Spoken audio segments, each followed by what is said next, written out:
नमस्कार, आप देख रहे हो अपना नूरपुर चैनल और मैं हूं आपके साथ सिंह राजपूत। आज हम पॉडकास्ट करने जा रहे हैं रणजीत बख्शी फाउंडेशन के डायरेक्टर अखिल बख्शी जी से। नूरपुर विधानसभा क्षेत्र में आने वाले कुछ राजनीतिक मुद्दे हैं, उनके विषय पर हम बात करेंगे।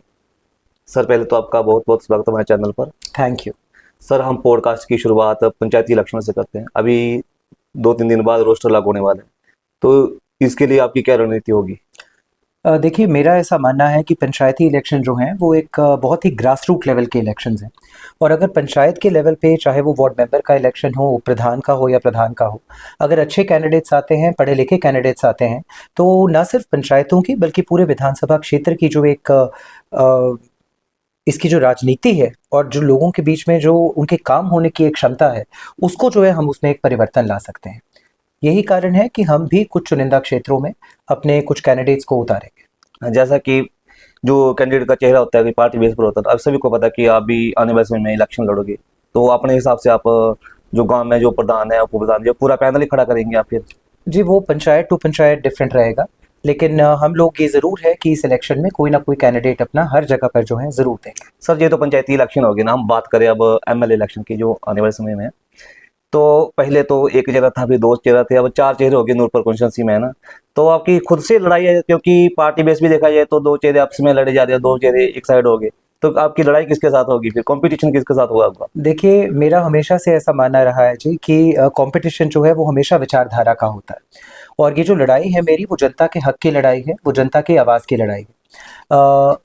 लोकतंत्र है, लोकतंत्र में हर किसी को इलेक्शन लड़ने का हक है, कोई भी व्यक्ति। और 4 प्रोमिनेंट चेहरों की आप बात कर रहे हैं, इसके अलावा भी जब आप देखेंगे, जब एक्चुअली इलेक्शंस आएंगे, तो बहुत से अन्य पार्टियों के कैंडिडेट्स भी होंगे। कोई आम आदमी पार्टी का कैंडिडेट होगा, कोई बसपा का कैंडिडेट होगा, कोई इंडिपेंडेंट कैंडिडेट होगा।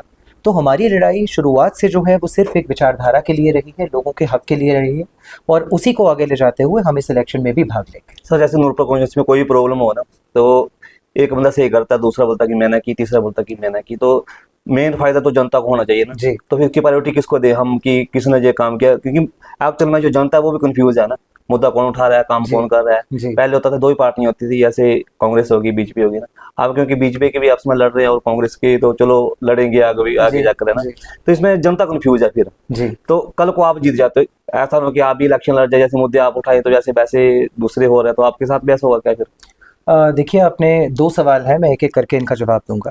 सबसे पहला सवाल तो ये था कि मेरा ऐसा मानना है कि कोई भी व्यक्ति अगर राजनीति में है या राजनीति में किसी भी तरह से इलेक्शंस में पार्टिसिपेट करता है, तो उसका जो भाव है वो सिर्फ़ और सिर्फ़ जनता की सेवा का होना चाहिए। वो इसका होना चाहिए कि आप ज़रूरतमंद से ज़रूरतमंद, गरीब से गरीब व्यक्ति तक पहुँच सकें और उसका कार्य जो है उसको करवा सकें, और यदि आप पक्ष में नहीं हैं तो आप उसकी आवाज़ कम से कम विधानसभा में उठा सकें। ये जो श्रेय लेने की एक होड़ है कि ये कार्य हुआ है तो कि मैंने करवाया है, ये कार्य हुआ है तो मेरी वजह से हुआ है, ये आपको तब करना पड़ता है जब आपके पास ग्राउंड में काम दिखाने के लिए कुछ होना। अगर आप लोगों के बीच में रहे हैं, अगर आपने लोगों के बीच में काम किया है और लोग जो हैं यदि वो आपको श्रेय दें, तो मैं तब मानूं कि भाई ये काम आपने किया है। तो ये अपने आप, वो कहते हैं अपने मुंह मियां मिट्ठू, तो आप जितना मर्जी बनते जाइए, उसमें तो आपको कोई रोक टोक नहीं है। और दूसरी चीज़ जो आप कह रहे हैं, ये सही बात है कि हमारे पास किसी तरह का पार्टी का आधार नहीं है, किसी तरह का जो एक काडर वोट है वो नहीं है। लेकिन ये भी सत्य है कि आज के अगर आप टाइम को देखें और आने वाले समय को अगर आप देखें, ये ऐसा समय है जहाँ पे जो यंग पॉपुलेशन, हमारा एक अंग्रेजी में इसे कहते हैं डेमोग्राफिक डिविडेंड, हमारा डेमोग्राफिक डिविडेंड जो है वो धीरे-धीरे बढ़ रहा है। यानी कि 18 साल से लेकर 45 वर्ष की उम्र के जो लोग हैं, उनकी संख्या ज़्यादा है। और अल्टीमेटली निर्णय लेने वाले एक किसी भी इलेक्शन में निर्णायक फोर्स जो है वो यही होती है। तो हमारा आधार भी ये है, लोगों के बीच में अपनी बात लेकर भी हम इन्हीं के प्रति जा रहे हैं। और हमारा सिर्फ एक बात है, क्योंकि हमारे मुद्दे हैं अस्पताल, हमारे मुद्दे हैं स्कूल, हमारा मुद्दा है रोजगार।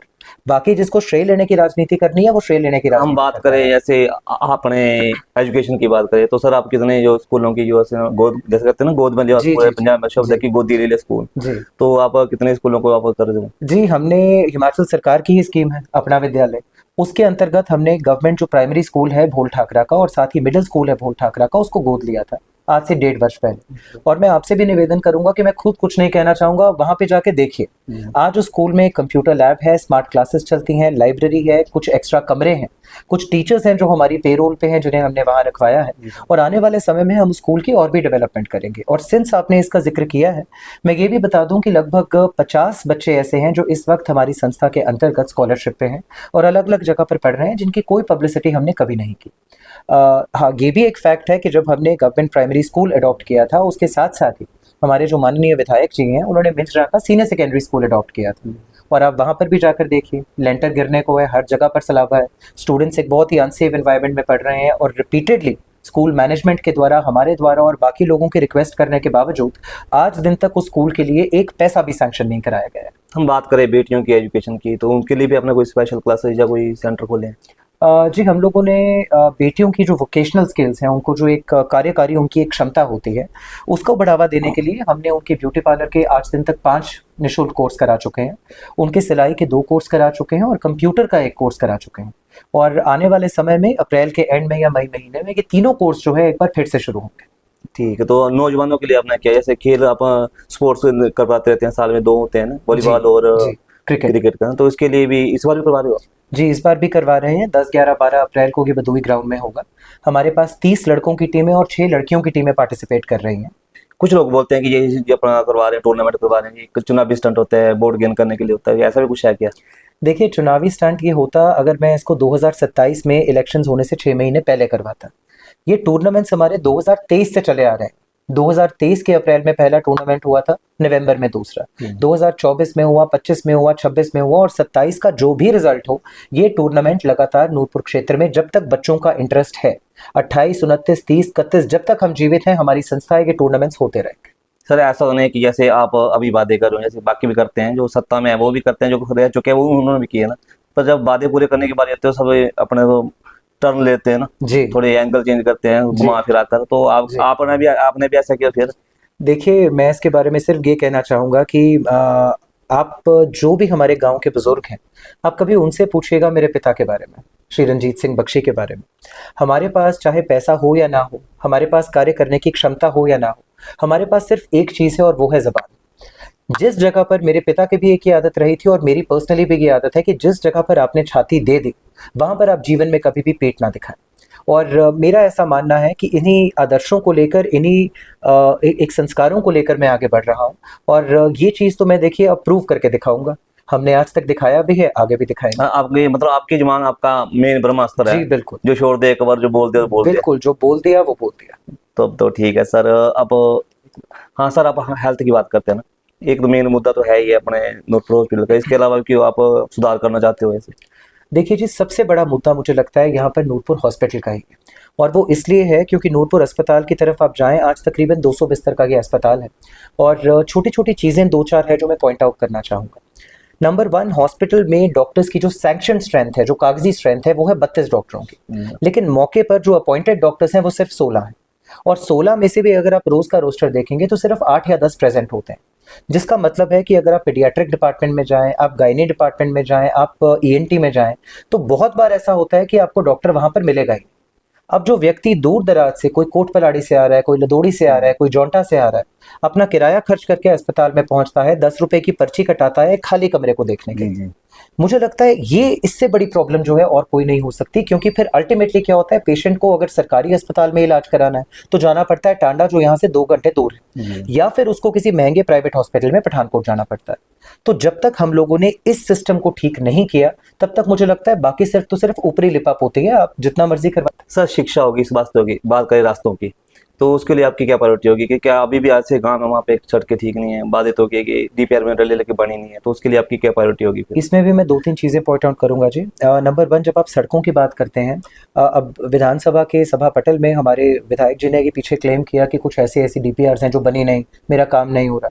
लेकिन अगर आप उन्हीं के द्वारा पूछे गए जो एक तारांकित सवाल हैं, स्टार्ट क्वेश्चन हैं, उनको अगर आप डिटेल जो है आप वेबसाइट से निकालें, तो आप देखेंगे कि उन्होंने अपनी एमएलए प्रायोरिटी में जो 8 स्कीमें दी थी पहले साल में, उनमें से 6 की डीपीआर बन चुकी है और उन्हीं को ये जवाब मिला है लेकिन आपको परस्यू करने के लिए वो नहीं हुआ। तो देखिए, आप जब डीपीआर्स की बात करते हैं, आपकी एडमिनिस्ट्रेशन के ऊपर नंबर 1 एक पकड़ होना जरूरी है। जी सर। आपको ये पता होना चाहिए कि मुझे एक्सीएन से, और नूरपुर हमारी ऐसी कॉन्स्टिट्यूएंसी है जहां पर एक्सीएन तो क्या एससी साहब भी बैठते हैं, उसके बावजूद आज हमें सड़कों के लिए लड़ाई लड़नी पड़े। पीछे ये क्लेम किया गया कि 3-3.5 करोड़ रुपए का फंड आया है, मैं ऊपर से लेकर आया हूँ।